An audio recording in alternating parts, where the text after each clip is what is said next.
بسم اللہ الرحمن الرحیم۔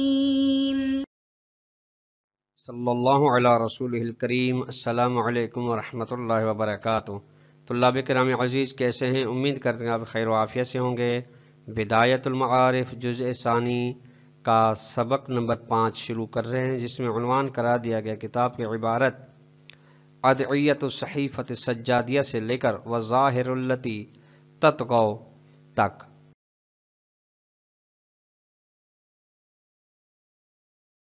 جو نکات بیان کیے جائیں گے وہ یہ ہیں۔ نمبر 1، صحیفہ سجادیہ کی دعائیں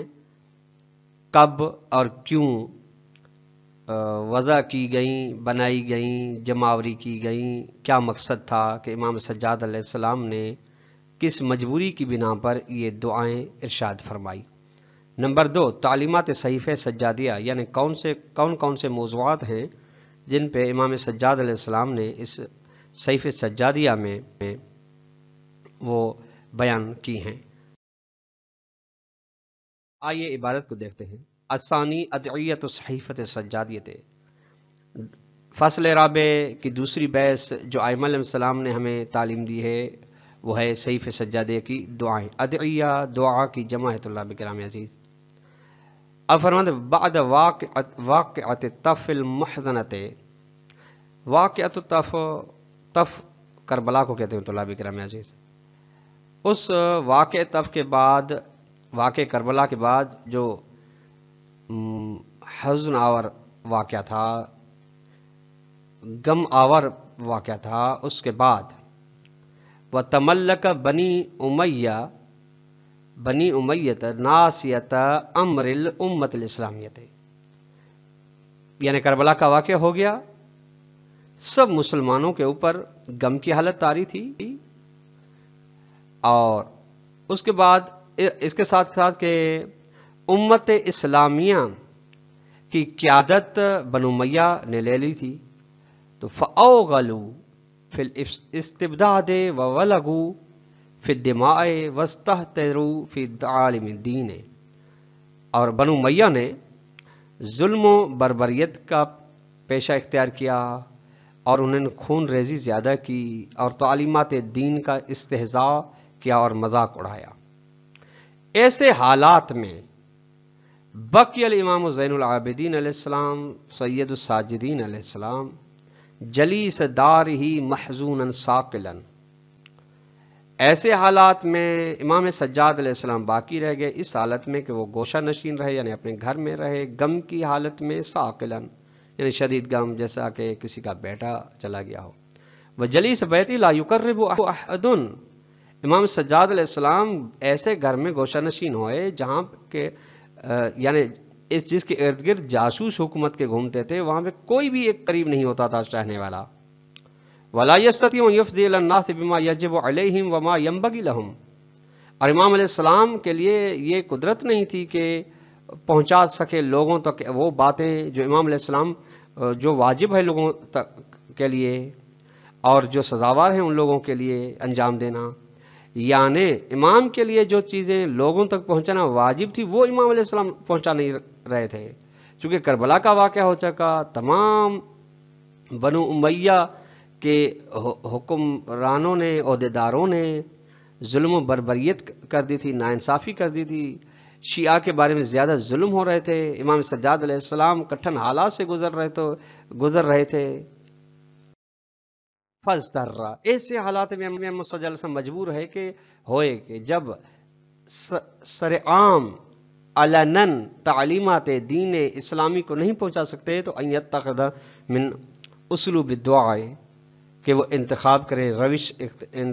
لیں دعا کے راستے سے، الذی وہ اسلوب دعا، قلنا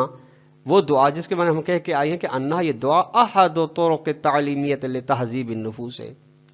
تزکیہ نفوس کے لیے ائمہ علیہ السلام کی بتائی ہوئی تعلیمات کے راستوں میں سے ایک راستہ دعا ہے، جس کے ذریعے سے انسان کی تہذیب ہوتی ہے، تزکیہ ہوتا ہے۔ ذریعتاً، یہ دعا جو وسیلہ ہے لنشر تعالیم القرآن ہے، قرآن کی تعلیمات کو نشر کرنے کے لیے، وہ آداب الاسلام، اسلامی آداب کے لیے وسیلہ ہے دعا، وہ طریقہ اہل بیت علیہ السلام کا ایک راستہ، بتایا ہوا راستہ ہے۔ وتلقین الناس روحیت الدین وزہد، اور یہ دعا اور اسلوب ہے جو لوگوں کو سمجھاتا ہے دین کی حقیقت اور زہد کی حقیقت۔ وما یجب من تہذیب النفوس، اور وہ چیز سمجھا جو واجب ہے من تہذیب النفوس سے، نفس کی پاکیزگی، والاخلاق اخلاق حسنہ سے آراستہ ہونا۔ اب یہ فرماتے ہیں ایسے حالت وہذہ طریقۃ مبتکرۃ لہ فی التلقین، یہ راستہ، یہ روش نیا، بالکل نیا راستہ تھا، اس سے ماقبل کسی امام، کسی رہبر، کسی ہادی الہی کے لیے راستہ پیش نہیں، یہ نیا جدید راستہ تھا امام لہو سجاد علیہ السلام کے لیے فی التلقین، تعلیمات اسلامی کو سمجھانے کے لیے۔ لا تحوم حولها شبہۃ المطاردین ولا تقوم بها علیہ الحجۃ لہم، کہ ایسے راستے تھا، ایسی روش تھی، طریقے مبتکرہ تھا کہ جس کے بارے میں دشمن اور مخالفین احتمال نہیں دے سکتے سے کہ اس طریقے سے بھی کوئی تعلیمات اسلامی لوگوں تک پہنچ سکتی۔ فلذلک، اس وجہ اکثر من هذه الادعیۃ البلیغۃ، زیادہ امام علیہ السلام کی اس قسم کی دعا ہیں جو پہنچی ہیں۔ وقد جمعت بعضها، بعض دعاؤں کو جمع کیا گیا ہے الصحیفۃ السجادیۃ، صحیفہ سجادیہ میں، التی، صحیفہ سجادیہ کا دوسرا نام سمیت بزبور آل محمد، یہ بھی نام ہے کہ زبور آل محمد۔ وجات فی اسلوبها، صحیفہ سجادیہ کی روش میں جو آیا ہے، اس کے مفاہیم و معانی و مقاصد میں آیا ہے فی اعلی اسالیب الادب العربی، عربی زبان، عربی ادبیات کی بہترین روش کے ساتھ آیا ہے۔ وفی اسما مرام الدین الحنیف، اور بلند ترین تعلیمات دین آئی ہیں، حقائق دین آئے ہیں، وادق اسرار توحید و نبوت، اور دقیق ترین صحیفہ سجادیہ میں توحید کے راز بیان کیے گئے ہیں، دقیق ترین نبوت کے راز بیان کیے گئے ہیں۔ وَأَصَحَّ طَرِيقَةً لِتَعْلِيمِ الْأَخْلَاقِ الْمُحَمَّدِيَّةِ وَالْآدَابِ الْإِسْلَامِيَّةِ، اور صحیفہ سجادیہ بہترین، صحیح ترین راستہ ہے نبی اکرم صلی اللہ علیہ وسلم کے اخلاقیات کی تعلیم کے لیے اور اسلامی آداب کو سیکھنے کے لیے۔ وکانت، اور یہ صحیفہ سجادہ فی مختلف الموضوعات تربیتی دینیت، مختلف موضوعات میں جو تربیتی ہیں اور دینی ہیں، جن کا دین کے ساتھ تعلق ہے، فہیہ صحیفہ سجادیہ تعلیم الدین والاخلاق فی اسلوب الدعاء، دین کی تعلیم دے رہے ہیں، اخلاق کی تعلیم دے رہے ہیں، لیکن دعا کی صورت میں، اور دعا فی اسلوب تعلیم الدین والاخلاق، یا پھر ایک قسم کی دعا ہے جس میں جو روش تعلیم ہے دین کے لیے، یا روش تعلیم ہے اخلاق کے لیے۔ وَحِيَ بِحَقٍ، یہ ہے صحیح حقیقتاً بعد القرآن، قرآن کے بعد نہج البلاغہ والنہج البلاغہ، نہج البلاغہ کے بعد من اعلیٰ اسالیب البیان العربی، عربی کے روش میں سے بلند ترین روش پر ہے، یعنی نہج البلاغہ اور قرآن کے بعد فصاحت و بلاغت کے لحاظ سے، دقیق معنی اور رموز کے حوالے سے اعلیٰ ترین مرتبے پر فائز ہے۔ وَأَرْقَى الْمَنَاهِلِ الْفَلْسَفِيَّةِ فِي الْإِلَٰهِيَاتِ وَالْأَخْلَاقِيَاتِ، اور بہترین مقصد ہے فلسفی طریقوں کے لیے جو الہیات میں ہیں اور اخلاقیات میں۔ فَمِنْهَا، سے طلاب کرام عزیز وہ موضوعات بیان کر رہے ہیں، وہ مراحل بیان کر رہے ہیں، تعلیمات بیان کر رہے ہیں جو صحیفہ سجادہ میں امام سجاد علیہ السلام نے بیان فرمائی ہیں۔ فَمِنْهَا، ان تعلیمات میں سے ایک یہ کہ ما يعلمك كيف تمجد اللہ وتقدسہ وتحمدہ وتشکرہ، کہ کس طریقے سے خدا کی تمجید کی جائے۔ ما يعلمك، صحیفہ سجادہ آپ کو سکھاتا ہے کہ کس طریقے سے خدا کی تمجید کی جائے، خدا کی تقدیس کی جائے، خدا کی حمد کی جائے، خدا کا جائے، وتتوب الیہ، کس طریقے سے توبہ کی جائے، خدا کی کس طرح سے خدا کی طرف رجوع کیا جائے، کس طریقے سے خدا کی نافرمانی سے فرمان برداری کی جانب لوٹا جائے۔ ومنہا، دوسری تعلیمات یہ ہے ما يعلمك کیف تناجیہ وتخلو بہ بسرک وتنقطع الیہ، صحیفہ سجادیہ امام سجاد آپ کو سکھاتا ہے کہ کس طریقے سے اپنے پروردگار کے ساتھ مناجات کرو، کس طریقے سے پروردگار کے ساتھ خلوت کرو، راز کے ساتھ، اور مخلوقات سے منقطع ہو جاؤ۔ ومنہا، ایک اور نمونہ تعلیمات صحیفہ سجادیہ کا، ما یبسط لک معنی الصلاۃ علی نبیہ ورسولہ وصفۃ من خلقہ وکیفیتہما، نبی اکرم صلی اللہ علیہ وسلم پر صلوات بھیجنے کو وسعت دیتا ہے کہ نبی پر، رسولوں پر اور خدا کی چنی ہوئی مخلوقات پر صلوات بھیجی جا سکتی ہے، بھیجنی چاہیے، اور ان کی طریقہ کار کس طرح سے صلوات بھیجنی چاہیے وہ بیان فرما رہے ہیں۔ وَمِنْهَا ایک اور راستہ ما يُفَهِّمُكَ ما ينبغي ان تبر به والديك۔ سیف سجادیہ امام سجاد آپ کو سمجھاتا ہے کہ کون سی چیز سزاوار ہے کہ جس کے ذریعے سے آپ اپنے والدین سے نیکی کر سکیں۔ وَمِنْهَا اس کے علاوہ ایک اور تعلیمات ما یشرح لک حقوق الوالد علی ولدہ او حقوق الولد علی والدہ،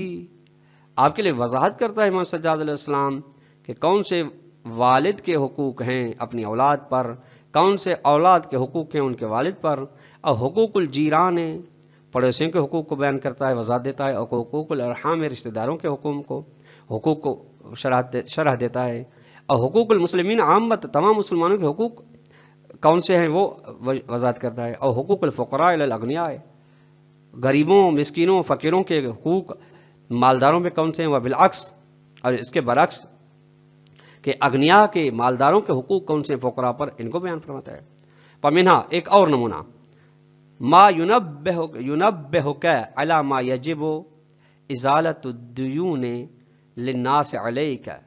آپ کو آگاہ کرتا ہے اس چیز پر جو واجب ہے کہ قرضوں کا ازالہ کیا جائے، دور کیا جائے لوگوں کے لیے جو آپ پر ہیں،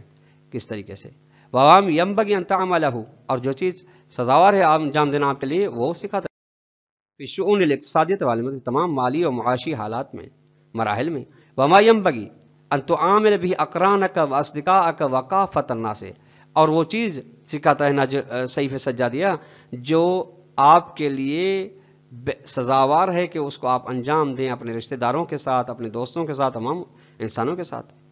ومن تستعملهم فی مصالح اور ان لوگوں کے ساتھ جو آپ کی مصلحت میں استعمال ہوں گے۔ ومنها ان تعلیمات میں سے ایک تعلیم ہے ما یجمع لک بین جمیع مکارم الاخلاق، کہ آپ کے لیے اکٹھے کرتا ہے سیف سجادیہ تمام مکارم اخلاق کو، وَيَصْلَحُ أَن يَكُونَ مِنْهَاجًا كَامِلًا لِعِلْمِ الْأَخْلَاقِ، اور یہ پھر راستہ بن جاتا ہے کہ ایک منہج ہے، طریق ہے مکمل علم اخلاق کے لیے۔ وَمِنْهَا ان میں تعلیمات میں ایک تعلیم ما يُعَلِّمُكَ كَيْفَ تَصْبِرُ عَلَى الْمَكَارِهِ وَالْحَوَادِثِ، امام سجاد رسول آپ کو تعلیم دیتا ہے کہ کس طریقے سے مشکلات و حوادثات پر صبر کیا جا سکے، وَكَيْفَ تُلَاقِي حالات المرض وَالصحة، کس طریقے سے آپ بیماری کے حالات سے نمٹیں، صحت کے حالات سے نمٹیں۔ وَمِنْهَا مَا يَشْرَحُ لَكَ وَاجِبَاتُ الْجُيُوشِ الْإِسْلَامِيَّةِ وَوَاجِبَاتُ النَّاسِ مَعَهُمْ، اور اس کے ساتھ آپ کے لیے وضاحت دیتا ہے افواج یعنی جو ملک کی سربراہی کرتے ہیں، حفاظت کرتے ہیں، ان کے کون سے آپ اوپر واجبات ہیں، لوگوں کے واجبات اس کے ساتھ کیا کیا ہیں، الی غیر ذالک مما تقتضی، اس کے علاوہ ان چیزوں میں سے جو تقاضا کرتی ہے وہ شریعت الہیت و خدائی شریعت تقاضا کرتی ہے جو ہونے چاہیے، وہ امام سجاد نے سکھائی ہے۔ یہ کچھ نمونے سے طلاب کرام، مگر اس کے علاوہ بہت سی گہرائی مبدأ سے لے کر معاد تک، نماز سے لے کر فروض تک، انفرادی سے لے کر اجتماعی زندگی، تمام پہلو امام سجاد علیہ السلام نے سیف سجادہ میں بیان فرمائے۔ وَكُلُّ ذَلِكَ بِأُسْلُوبِ الدُّعَاءِ وَحْدَهُ، تمام کے یہ تمام تعلیمات دعا کی روش سے ہیں، اس سے امام صلی اللہ علیہ وسلم قبل زبان، خطابت، موعظے، خطبے کے ذریعے سے بیان کیے، لیکن وہ حالات نہیں رہے، لیکن وہ تعلیمات کسی نہ کسی طریقے سے ان طریقوں میں سے ایک دعا کے راستے سے امام سجاد علیہ السلام ہم اور آپ تک پہنچائی ہیں۔ تو طلاب کرام آج کا درس اختتام کو پہنچا۔